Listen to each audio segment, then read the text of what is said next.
Abraham Kirwa back to Parliament. We are glad to see you. Na karibu sana. Honorable Speaker, I'll be direct to the point. One is that when we have such a situation where we are listening to the State of the Nation address, Honorable Speaker, data should speak more than words.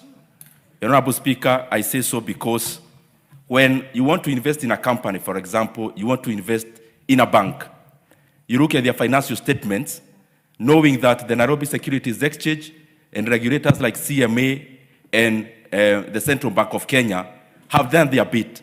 And therefore you do it knowing that the data you are reading is believable. Honorable Speaker, I say so because some of the data I saw presented last week, I don't know exactly whether it is the Kenya National Bureau of Statistics that is wrong, or it is the speech, and especially the people who made the speech who didn't have the correct data, Honorable Speaker. The first thing I want to cite is the exchange rate. We have been talking here in Parliament and especially giving a narration that we have made the exchange rate to climb down. Honorable Speaker, in the day of elections in Kenya, the exchange rate to the USD was 118 shillings. The exchange rate during the swearing day, Honorable Speaker, was 120 shillings.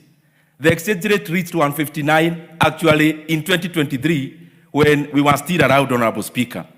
And therefore, Honorable Speaker, the exchange rate has actually depreciated by 8.5% from August of 2022, Honorable Speaker. And it is in an era where the USD itself globally has depreciated by 10%. And therefore, Honorable Speaker, there, I don't know which data is actually correct.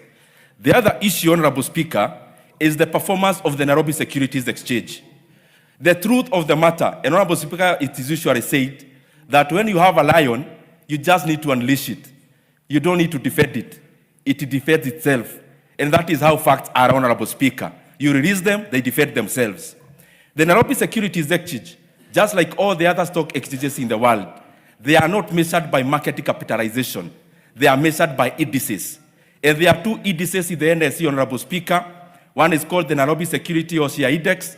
The other one is called the 20 Share Index. Honorable Speaker, the highest you have seen, and I say so because in the speech, I saw that the Nairobi Securities Exchange is in its all-time high. Honorable Speaker, that is incorrect. The Nairobi Securities Exchange, even citing the last 5 years, Honorable Speaker, only, or even the last 10 years, its all-time high in the recent past was actually 2017. But the very much all-time high, Honorable Speaker, was actually around 2007. The Nairobi, the NASI, which is the OSHA Index, Honorable Speaker, the all-time high of NASI was actually in 2017, not as it was being given in the speech. And the Honorable Speaker, even the data on construction. If you read the Kenya National Bureau of Statistics, the construction sector in Kenya in the 2024 year, Honorable Speaker, it actually contracted by 2%. The consumption of cement was down by 7.9%. Consumption of steel was down at a level where we are doing housing projects. Honorable Speaker, I say so because for us to move forward, we have to be very deliberate and factual on where we are.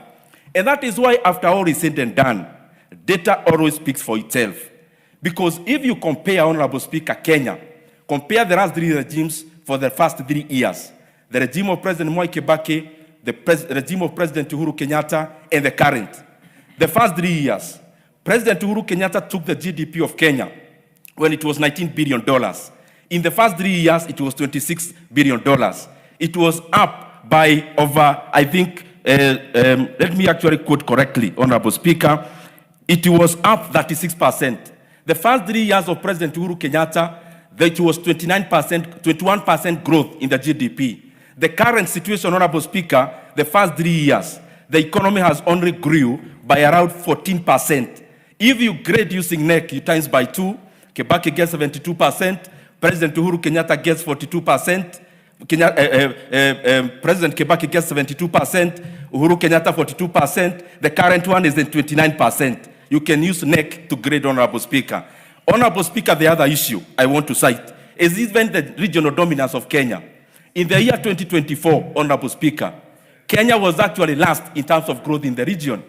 Uganda grew by 6%. Tanzania.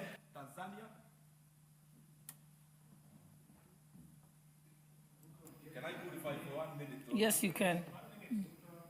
Yes, proceed. Thank you very much, Honorable Speaker, for addition of that 2 minutes. Honorable Speaker, I was saying, in the year 2024, Uganda grew by 6%, Tanzania by 6.1%, Honorable Speaker. Rwanda grew by over 8%, Kenya grew by 4.7%. Honorable Speaker, also as I said, facts are like lion, you release them, you don't defend them, they defend themselves. Honorable Speaker, as I come to the conclusion, I thought the president would actually talk about, or the speech would include the issue of debt. Kenya is currently borrowing 3.5 billion shillings every day, unprecedented. And besides that, we are borrowing also illegally, in the name of securitization, in the name of Talanta Board, and the rest. I thought that is a monumental issue that would have been highlighted. But lastly, Honorable Speaker, also, Honorable Speaker, I thought the speech would include the issue of education. The speech was read in a situation where, Honorable Speaker, our principals have received a circular to increase school fees for day scholars, Honorable Speaker, starting January. And I want to rally the members of this House. We must not sit here when the fees for day secondary school is being increased by government from next year. And Honorable Speaker, very lastly, I didn't hear the issue of confirmation of the JSS interns, who are 20,000 in number. Honorable Speaker, these JSS interns, our brothers and sisters, must be confirmed into permanent and pensionable terms immediately without delay. I submit, Honorable Speaker. What's your point of order, Honorable?